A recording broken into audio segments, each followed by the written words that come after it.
самое первое, беренче бурыч, беренче вазифа мөселманның мөселманга булган карата ул җәмәгать рус телендә әйткәндә инде доброжелательность, благонравность, ул хәерле мөнәсәбәт, муамәлә күрсәтү гомумән алганда.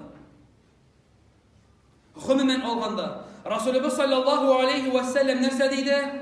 Яхшы холыклы мөселман диде. Яхшы холыклы мөселман.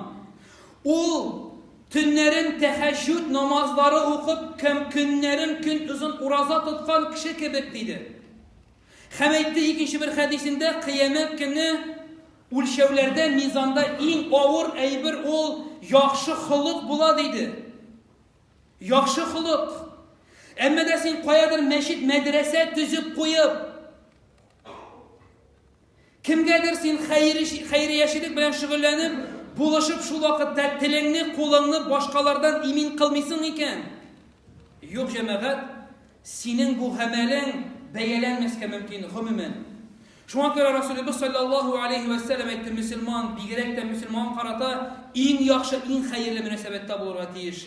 Монда җәмәгать тәһарәт хәнәдән чыгып килгән вакытта да, яисә мәчеттән дини дәресләр алып чыгып килгән вакытта, ишек төбендә үк кай вакытта шулай хатын-кызлар арасында, ирләр арасында да бер-береңә юл бирү, аяк киемен алып бирү, юл кую, үткәрү дигән әйбер кай вакытта шушындый әйберләрдә җитми безгә. Югыйсә әле генә шушы әдәп, әхлак, дин дәресеннән чыгып киләбез. Булган мөнәсәбәт, безгә караш, бер-беребезнең булган малыбызга караш, безнең үзгәрергә тиеш. Бу безгә калдырган Пәйгамбәрбез саллаллаху алейхи ва саллям калдырган васыятнамә түгел. Шуңа күрә җәмәгать иң беренчесе ул бер-беребезгә карата яхшы мөхәмәлә. Һәм Расулыбыз саллаллаху алейхи ва саллям әйтте, Табарани, Әбу Дауд, Имам Әхмәд үзенең җыентыкларында китерә бу хәдис шәрифне. Пәйгамбәрбез саллаллаху алейхи ва саллям әйтте, безләрдән булмас шул кеше, тот не из нас, кто не уважает старших и не милосерден к младшим. Шул безләрдән булмас диде, безләрдән түгел, это должно нас пугать. Бу безне куркытырга тиеш. Шул безләрдән булмас диде Пәйгамбәрбез саллаллаху алейхи ва саллям. Кем өлкәннәргә хөрмәт күрсәтми, һәм кичкенәләргә рәхимлелек күрсәтми, шул мөселман булмас диде. Шуңа күрә җәмәгать, без яхшы мөнәсәбәт күрсәтергә тиеш, кичкенәгә дә, өлкәнгә дә, бер-беребезгә бигрәк тә. Икенчесе җәмәгать, Расулыбыз саллаллаху алейхи ва саллям әйтте, бер-беребез белән арада мөгамәләдә ул сөйләшкән вакытта. То есть үгет насихат булырга тиеш, бер-беребезгә без үгет насихат ясарга тиеш. Расулыбыз саллаллаху алейхи ва саллям Байхақи китергән хәдисләрдә әйтте, русчасында әйтәм инде, чөнки рус телендә без буларны әйтмәгән идек. Поистине Аллаһ любит того, кто кроток и доброжелателен. Дөрестлектә Аллаһ субхана ва тааля аз сүзле булган, ләкин башкаларга хәерлене теләгән кешене ярата диде. Бу җәмәгать, менә бу Ибн Аббас радиллаһу анху, мөминнәр алар шулар, кемнәр бер-берсенә рәхим шәфкатьле дигән аятка беләсезме? Ибн Аббас радиллаһу анху нәрсә дип әйтә? Ибн Кәсир үзенең тәфсир китабында китерә Ибн Аббасның сүзләрен. Ибн Аббас радиллаһу анху әйтә, бу аятта сүз бара шундый мөселманнар хакында ди. Кемнәрди үзләреннән байрак, көчлерәк, яхшырак мөселманны күреп, Аллаһка дуа кылалар: "Я Раббым, бу мөселман, бай мөселман кардәшемнең байлыгына бәрәкәт бир." Бәрәкәт. То есть әгәр дә син үзеңнең үстенрәк, байрак, хәерлерәк мөселман кардәшеңне күрдең икән, монда теге кытыкланган әйберне син бас инде. Ибн Габбас әйтә, бу аят шулар хакында кемнәр дуа кылар: "Я Раббым, бу мөселман кардәшемә байлыгының бәрәкәтен бир, аңа хәерле кыл, һәм безне аның аркылы көчле кыл." Әгәр дә инде син үзеңнән түбән, факир, авырту һәм башкарак мөселман кардәшеңне күрәсең икән, кулларыңны күтәреп Аллаһка дуа кыл: "Я Раббым, аңа хәерле бәрәкәт бир, аны көчле кыл, һәм безләрне аңардан, аны бездән аерма" дип дуа кылган мөселманнар, менә кемнәр турында сүз бара ди Ибн Габбас радиллаһу анху бу аятта. Шуңа күрә мөхтәрәм җәмәгать, беренчесе ул хәерле мөнәсәбәттә булсак, икенчесе ул телебез белән бер-беребезгә үгет насихатлар, хәерле сүзләр әйтү.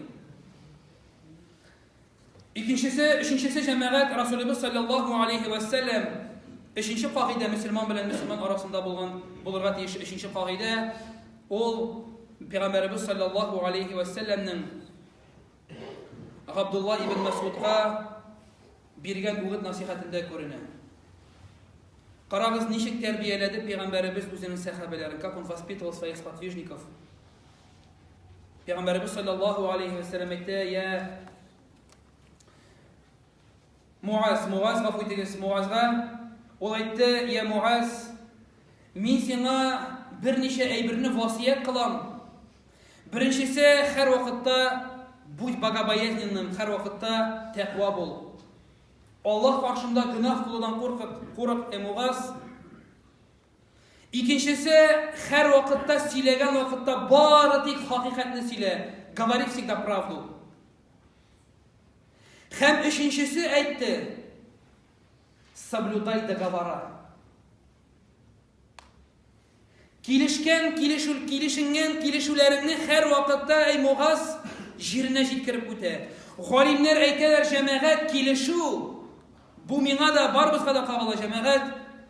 Kilишу, если ты договорился, это как будто брать в долг, говорят ученые.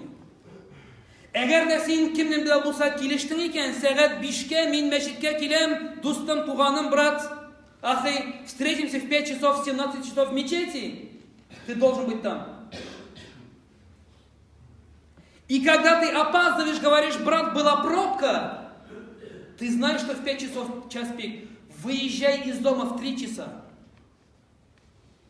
Будь на полчаса раньше, но не опаздывай. Мен иң бірінші башта өзіме мұны айтам жамағат хәм сізге. Шуңа күрә Ибн Муазға айтты, Расулullah саллаллаху алейхи ва саллям, килешенгәнсең икән, һәр вакытта үтә. Һәм менә җәмәгать өченче кагыйдә. Мөселманнар арасында һәр вакытта бу җәмәгать котышкыш үтәме, это ужасным образом не соблюдается. Ужасным образом не соблюдается. Не сәшлибез без. Бу бит хыянат. Әгәр дә син әманәт бирдең, син да киләм, да кайтарам. Шушы сум акчаны шушы көндә дип. Һәм кайтармадың. И не париться. Һәм уйлап та карамый. Бу зур гынах, это большой грех. Бу зур гынах шуңа күрә җәмәгать Müslümanlar ikinci, üçüncü kagide Müslümanlar arasında kilişingen menə bu kilişu dogovor her vakitte ütelerge tiyiş. Eğer de big ciddi sebepler buna bulmasa. Hem indi cemaat dörtüncüsü 26'nın alemine dörtüncüsüne çıktık. Şunun bilen indi men öyleyim to'xtatib turabız deyip. Bular şulay o'xshasa bugungi kunda big aktual bo'lgan bu problema. Peygamberimiz Resulullah sallallahu aleyhi ve sellem İmam Al-Bukhari ve Раваху Бухари ve Муслим aytdi, клеветник в рай не войдет. Клеветник в рай не войдет. Клевета yolğanda bu gümümen tıyılgan. Bu gümümen tıyılgan ama de lakin halimler şuşa 26 Müslümanlar bilen Müslümanlar arasında bulgan 26 kagideni arasına kirkenler ayırıp tağın şuşunu da cemaat. Үзеңнең дус туганың Müslüman кардашың без әйттек, кардәшлек. Менә бит уйлап карагыз.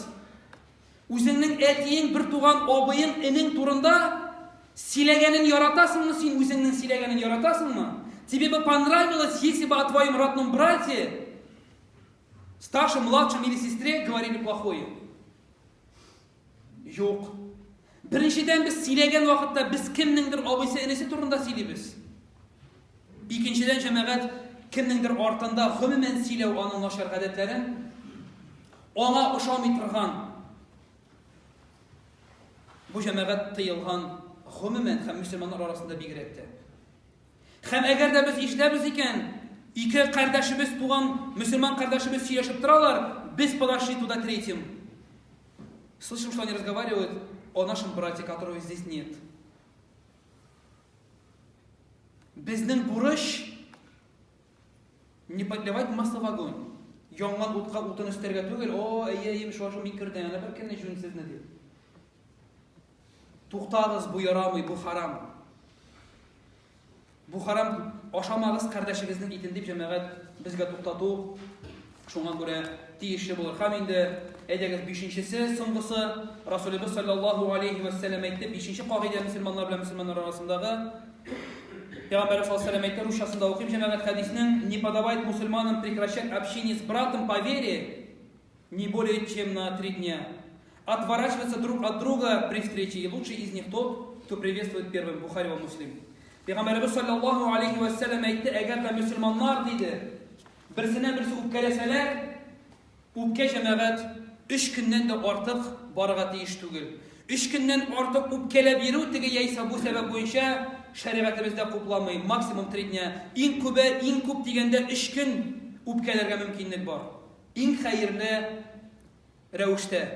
Һәм инде җәмәгать Пәйгамбәрбез саллаллаху алейхи ва саллям әйтә, әгәр дә син инде үпкәләшеп ачуланыштың икән, араларыгыз бозылды икән, 3 көн үтте, 3 көн үткәнче дә мөмкин әлбәттә. Сезнең шушы ачуланышларның иң хәерлесе шул, кайсысы беренче булып "Ассаламу алейкум" дип аңа сәлам бирде. Менә шушы иң хәерле араларында иң хәерлесе шул диде. Шуңа күрә җәмәгать менә бу инде 5-нче кагыйдәдә без туктап торыйк, иншалла киләсе җомгада без тагын башка хәдисләр, үрнәкләр белән дәвам итәрбез. Шуңа күрә мөхтәрәм җәмәгать, динебез әле ул гыйбадәт түгел, ул мөхәмәләт тә бар, сәүдәдә, шушы безнең арабызда, аралашларда, хәтта сөйләшүдә, хәтта саубуллашуда, хәтта аерылып китүдә дә шәригатьтә җәмәгать нормы предусмотрены. Когда встречаются, заканчивается разговор, даже когда они разделяются, уходят, даже в этих отношениях предусмотрены определенные нормы в нашем шариате. Бөтенесе җәмәгать каралган. Шуңа күрә менә бу безгә бүген бик кирәк. Без гыйбадәткә, намазга, уразага игътибарны күп ясыйбыз. Менә ничек без бер-беребез белән аралашабыз, ничек без бер-беребезне сәламлибез, һәм ничек без сәлам кайтарабыз. Менә кайвакытта без моңа или не обращаем, если даже обращаем, очень мало внимания. Шуңа күрә мөхтәрәм җәмәгать, әйдәгез бер-беребез белән якынрак мөнәсәбәттә булыйк һәм Аллаһ субхана ва тәгалә үз рәхмәте белән шушы дөньяларда безгә бердәм булып, көчле булып, мөселманнарга дөньяда өстенлекле булып, зур гөнаһлардан, кичек гөнаһлардан җәмәгать ерак торып, Аллаһ Тәгаләнең ризалыгын алып, җәннәт әһелләре кылучы гамәлләрне кылып, барыбызга да җәннәт бакчаларында очрашып күрешергә Аллаһ субхана ва тәгалә насыйп әйләсә иде.